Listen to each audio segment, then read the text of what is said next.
பொதுமக்கள் அனைவரும் நாட்டு மட்டும்தான் இருக்கிறீர்கள்.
மயிலம் பகுதியில் நடைபெற்றுக் கொண்டிருந்த கொள்கை விளக்க பொதுக்கூட்டத்தின் போது திமுகவின் குண்டர்கள் மேடை ஏறி அராஜகத்தில் ஈடுபட்டனர். மைக்கை உடைத்ததுடன் காவல்துறையின் கண்முன்னரே நாம் தமிழர் கட்சியினை தாக்கினர். இதை காவல்துறையினர் வேடிக்கை பார்த்து கொண்டிருந்தனர்.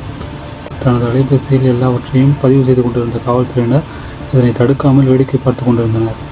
தொடர்ந்து இது போன்ற அராஜகத்தில் ஈடுபட்டு வருகிறது திமுக. பேசுவதற்கு கருத்தில்லை என்றவுடன் மேடையில் பேசிக் கொண்டிருந்த நபரை ஏறி தாக்குதலில் ஈடுபட்டதோடு மட்டுமல்லாமல் கூட்டத்தினரும் தாக்குதலில் ஈடுபட்டு கொண்டிருக்கிறது திமுக. இதனை கைகட்டி வேடிக்கை பார்த்து கொண்டிருக்கிறது காவல்துறை.